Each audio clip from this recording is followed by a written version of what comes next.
Assalamualaikum warahmatullahi wabarakatuh. Bismillahirrahmanirrahim. Alhamdulillahil qawiyyi sultanuh, al-wadhihi burhanuh, al-mabsuti fil wujudi karamuhu wa ihsanuh. Ta'ala majduhu wa azuma sya'nuh. خلق الخلق لحكمة وطوى عليها علمه وبسط لهم من فائد المنة ما جرت به في أقداره القسمة فأرسل إليهم أشرف خلقه وأجل عبيده رحمة. اللهم صل على سيدنا محمد مهبط الرحمة وكاشف الغمة wa ala alihi wa sahbihi wa sallim ila yaumil qiyamah. Dan sama-sama kita hormati, kita muliakan dan kita ta'zimi para habaib dan hababah, para syaraib dan syarifah,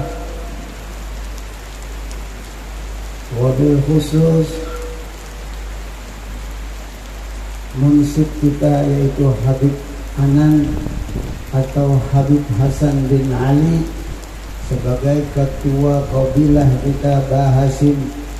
Begitu pula para seluruh habaib dan syarifah yang mana di dalam jasad mereka mengalir darah Rasulullah sallallahu alaihi wasallam. Bahkan Rasulullah mengatakan bahwa mereka adalah satu potong daripada Rasulullah sallallahu alaihi wasallam. Rasulullah bersabda, "Inna ibnati Fatimah bid'atun minni ay bid'atun minni." Sesungguhnya putriku, anakku Fatimah itu adalah satu potong dari badanku. Kalau Siti Fatimah bid'atun min Rasul, berarti putra beliau Hasan dan Husain adalah satu potong pula dari jasadnya Sayyidatina Fatimah.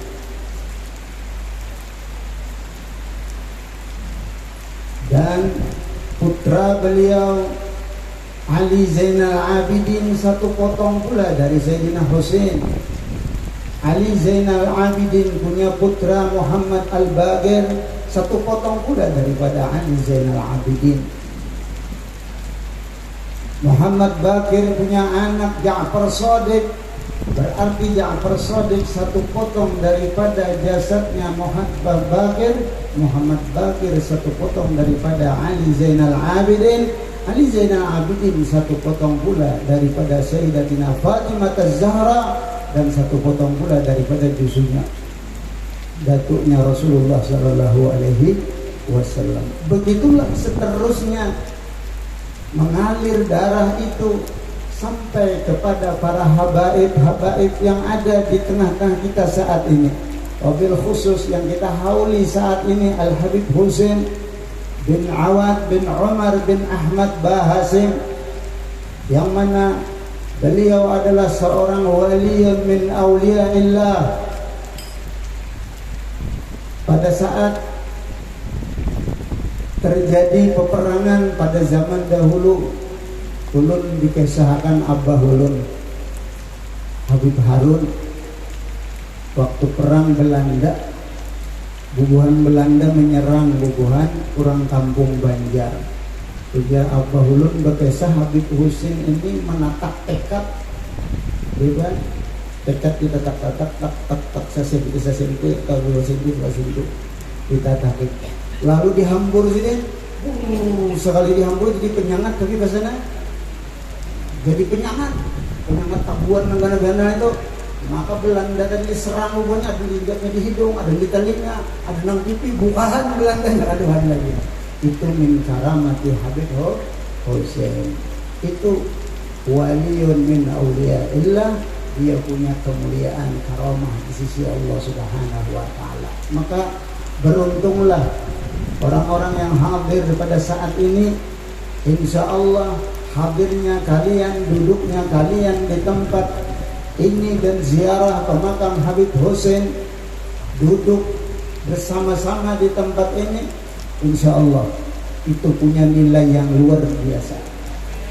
Dalam sebuah kitab diceritakan, huduruka julusuka baina yaday waliyin lillah kahalbati syatin aw kasajji baidatin khairun laka min an ta'budallah hatta tanqati'a irban. Duduknya engkau, beradanya engkau di hadapan seorang waliullah hayyan kana au maitan, baik wali yang hidup ataupun wali yang sudah wafat, itu lebih sekedar engkau memerah susu atau sekedar engkau memecah telur. Ya mungkin berapa dulu kan memecah intalo kan? Hah? Nah 3 detik aja ya Habib Zakaria, sampai semenit lagi lah. Tapi mau 10 biji banyak dulu. Sekedar memerah susu kambing, susu onta, awkasa jibaidatin, atau seperti membelah telur, nak mendadarin telur, atau nak ngolah jamu. Sekedar itu saja duduk di hadapan para wali-wali Allah. Apalagi itu dzurriyyat Rasulullah sallallahu alaihi wasallam, khairun laka, lebih baik daripada engkau anta'budallah, kamu beribadah kepada Allah hatta tangkati'a irban, sampai badan kamu terpotong-potong mati. Maksudnya kamu beribadah sampai mati beribadah, masih lebih baik nilainya engkau hadir duduk di hadapan wali min auliyaillah. Karena ibadah kamu yang sampai berpaget-paget itu belum tentu diijabah oleh Allah Subhanahu wa taala. Tetapi begitu kamu duduk di hadapan wali min auliyaillah, maka nazar dari datunya, pandangan dari datunya Rasulullah dengan pandangan yang sayang, kasih sayang kepada dzurriyyatnya, maka orang yang duduk itu pun juga ikut dalam pandangan Rasulullah sallallahu alaihi wasallam. Itulah keuntungan yang luar biasa kalau orang dinazar oleh datu Rasulullah sallallahu alaihi wasallam. Mudah-mudahan kita yang hadir di sini dinazar oleh Rasulullah. Semoga kita yang hadir di sini menyenangkan hati Rasulullah. Semoga kita yang hadir di tempat ini menjadi orang-orang yang disebut Rasulullah sallallahu alaihi wasallam dalam sebuah hadis, inna fil jannah sajarah wa furu'uha fid dunya faman tamassaka bil furu' qadahu ila jannah. Di dalam surga ada sebuah pohon dan ranting-rantingnya, dahan-dahannya ada di dunia ini. Maka barang siapa yang memegang ranting-ranting yang ada di dunia ini, qadahu ila asli, dia akan dibawa, akan ditarik untuk berkumpul dengan batang dan pohonnya yang ada di dalam surga itu. Pohon yang di dalam surga itu adalah Rasulullah sallallahu alaihi wasallam, dan dzurriyyatnya yang ada di muka bumi ini, di Kalimantan, di Pulau Jawa, di mana, di Sumatera, dimanapun, itu adalah dahan-dahan yang untuk para kaum muslimin, para umat Rasulullah bisa berpegang di sana dan menghabbah di sana supaya mereka dikumpulkan dengan Nabi kita Muhammad sallallahu alaihi wasallam. Bapak Ibu hadirin yang dimuliakan Allah Subhanahu wa taala, yang sama-sama kita muliakan para alim ulama, guru-guru agama yang hadir di tempat ini, yang di dalam dada mereka mengalir ilmu Rasulullah sallallahu alaihi wasallam, yang dengan ilmu-ilmu mereka kita kaji, kita tuntut, maka kita akan mendapatkan nur dari baginda Nabi Muhammad sallallahu alaihi wasallam. Maka mari kita muliakan ulama, mari kita hargai, kita hadiri majlis-majlis para ulama, karena mereka itu orang-orang yang mulia di sisi Allah. Akrimul ulama fa innahum indallahi kurama. Muliakanlah para ulama karena mereka itu orang-orang juga dimuliakan oleh Allah Subhanahu wa taala. Bahkan Rasulullah sallallahu alaihi wasallam bersabda, man masya ma'al alim khatwatain wa akala ma'ahu luqmatain aw sami'a minhu kalimatain a'tahu Allahu jannatain likulli jannatin mislud dunya marratain. Siapa yang berjalan saja bersama ulama cuma 2 langkah saja, dua langkah gitu imbai orang alim, imbai guru kandaran, dua langkah imbai berjalan, apalagi kata atau umpat imbai makan lawan ulama dua suap aja misalnya, dua suap aja lagi, apalagi dua piring habis betul guru kandar makan dua suap aja. Aw sami'a minhu kalimatain, atau dia mendengar nasihat dari seorang ulama itu dua nasihat, dua kata-kata aja dia dengarkan, dia amalkan, maka a'tahullahu jannatain, orang itu diberi oleh Allah dua surga kata Nabi. Likulli jannatin mislud dunya marratain, sebuah surga itu dua kali dunia ganasa. Berarti dua kali dunia, 4 kali dunia besi sugih banget. Sugih banget itu. Itu kelebihan ulama-ulama. Alhamdulillah. Bapak-bapak, ibu-ibu yang dimuliakan Allah Subhanahu wa taala. Nah, pian-pian berataan yang hadir di sini. Begitu pula diucapkan terima kasih yang sebanyak-banyaknya yang tadi kata panitia yang membantunya, yang membantu terlaksananya acara haulan datuk kami, Tuan kami berataan bubuhan bahasim sebanjaran se-Indonesiaan, napian yang membantu bubuhan lihong, baik itu yang jadi tukang parkir ataupun yang menjagakan tamu ataupun acil-acil yang menyiapkan konsumsi ataupun yang menyumbang hartanya, bendanya, tenaganya, pikirannya. Semoga kebaikan-kebaikan sampian ini dibalas oleh Rasulullah SAW. Kami para habib ini kada kau membalas apa-apa. Ulun terima kasih pian berataan. Kada ada lain ucapan terima kasih pian menolongi kami di sini, bahaulan datu ulun di sini berataan. Terima kasih. Membalas kada kawa. Nah membalasakan Rasulullah ya nak. Ujar Rasulullah, man ahsana ila ahli baiti walam yukafi'hu ana ukafi'hu yaumil qiyamah. Siapa yang berbuat baik kepada keluargaku ahlul baitu, maka dia tidak bisa membalas kebaikan-kebaikannya, aku nanti yang membalaskannya nanti di akhirat. Rasulullah yang akan membalaskan dengan syafaat beliau. Mudah-mudahan yang menolongi gawian ini, mudah-mudahan yang membantu tenaga, pikiran, dana, harta, benda yang mereka sumbangkan di sini nantinya mendapatkan syafaat dari baginda Rasulullah SAW. Amin ya rabbal alamin. Para habaib, para zuriat Rasulullah SAW, kita alhamdulillah luar biasa nikmat yang diberikan Allah kepada kita para zuriat. Tidak ada yang terbesar pemberian Allah selain pemberian kita sebagai zuriat Rasulullah SAW. Jangankan jadi zuriat, jadi umat saja sudah luar biasa besarnya nikmat. Yang paling besar diberikan Allah di antaranya adalah menjadi umat Nabi Muhammad SAW. Maka dua nikmat ini para habaib, para syarifah, syukurilah nikmat zuriat ini. Janganlah disia-siakan, hargailah, syukurilah nikmat zuriat ini. Bagi kita sebagai umat Rasulullah, syukurilah menjadi umat Nabi Muhammad SAW. Itu nikmat yang besar. Kada usah nang umat Rasulullah ini hendak jadi zuriat, kada usah jadi Zakaria tadi mengaku sudah zuriat nang maka Habib pulang. Kada kesyukuran kami yang Habib ini menangis kadang-kadang leleh banyu mata. Kenapa? Karena tidak mampu mensyukuri nikmat kita sebagai zuriat Rasulullah SAW. Kadang-kadang kita melakukan hal-hal yang tidak disenangi oleh Rasulullah. Kita takut kalau nasab kita diputus oleh Allah Subhanahu wa taala. Kita tidak boleh terlalu bangga dengan nasab kita, para habaib dan para syarifah, khususnya para pemuda-pemuda syarifah. Kita takut jangan sampai darah ini kita lakukan kemaksiatan kepada yang memberikan darah kepada kita, yakni Rasulullah SAW.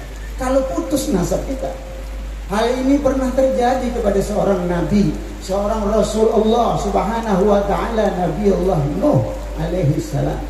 Ketika putra beliau Kan'an mereka tenggelam di lautan, Nabi Nuh berkata, ya bani irkam ma'ana, ya bunayya irkam ma'ana, wahai anakku, mari naik bersama-sama kami ke kapal.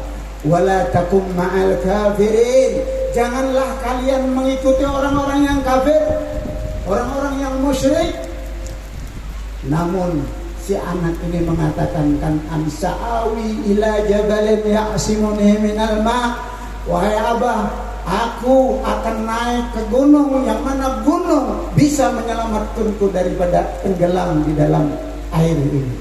Maka akhirnya Kan'an pun tenggelam, karena seluruh gunung yang ada di muka bumi tidak ada yang terlihat lagi, semua tenggelam. Akhirnya Nabi Allah Nuh mengadu kepada Allah, ya Rabbi, inna bani min ahli, wahai Tuhanku, ini anak ulun, ini ahli ulun, keluarga ulun, ahlul bait ulun, serumah lawan ulun, makan sama-sama lawan ulun, ini ahli ulun, ya Allah, selamatkan anak ulun. Kenapa tidak diselamatkan ya Allah? Maka Allah menjawab dan menegur kepada Nabi Allah Nuh, ya Nuh, innahu laysa min ahlik, innahu amalun ghairu soleh. Dia bukan anak kamu wahai Nuh. Dinyatakan Allah, Kan'an bukan anak Nabi Allah Nuh. Kenapa? Li'annahu amalun ghairu soleh. Karena Kan'an kerjaannya tidak soleh, tidak mengikuti abahnya, tidak mengikuti orang tuanya. Maka kalau kita tidak mengikuti Rasulullah, kita khawatir, kita sangat takut. Siapa? Kalau nasab kita terputus. Namun kita berharap semua itu tidak terjadi dengan kita para zuriat Habib Rasulullah SAW. Namun patut khawatir kita. Patut khawatir kita. Jangan semudah-mudah kita melakukan hal-hal yang bertentangan dengan ajaran datuk kita Rasulullah SAW. Kalau diputuskan Rasulullah, kita mengaku zuriat, tetapi ternyata Rasul Allah putuskan. Kalau hal ini terjadi, bagaimana terhadap kita para habaib, para zuriat? Mudah-mudahan hal tersebut tidak terjadi. Amin. Begitulah umat Rasulullah. Rasulullah ada beberapa hal pekerjaan yang kadang-kadang bisa memutuskan hubungan kita kepada Rasulullah Sallallahu Alaihi Wasallam. Kata Rasulullah kepada umatnya, sayati zamanun ala ummati yuhibbuna ad-dur wa yansawna al-kubur. Selagi akan datang nanti kepada umatku ini, mereka umatku terlalu mencintai dunia, rumah tangganya, dia lupa dengan kuburnya. Dia lupa mempersiapkan hidupnya, bagaimana nanti di alam kubur, bagaimana nanti di alam barzakh, bagaimana nanti berada di alam mahsyar, bagaimana nanti nyebrang siratal mustaqim, bagaimana nanti dia berhadapan dengan Allah Subhanahu wa taala. Kadang-kadang manusia terlalu cinta kepada rumah tangganya, lupa dengan alam kuburnya, kata Rasulullah. Yang kedua, wa yuhibbuna ad-dunya wa yansawna al-ukhbah. Mereka terlalu berlebihan mencintai dunia, mereka lupa dengan akhirat. Wa yuhibbunal mal wa yansawna al-hisab. Mereka berlebihan mencintai harta benda dunia ini, mereka lupa bahwa setiap harta itu akan bertanggung jawab dengan hisab kepada Allah Subhanahu wa taala. Al-malu halaluha hisab wa haramuha iqab. Harta benda dunia ini yang halalnya itu bertanggung jawab nanti dengan hisab, berhadapan dengan hisab di hadapan Allah. Kalau yang haram, maka itu berhadapan dengan adab dan siksa daripada Allah Subhanahu wa taala. Yang ketiga, kata Rasulullah, yuhibbunan nafsa wa yansawna Allah.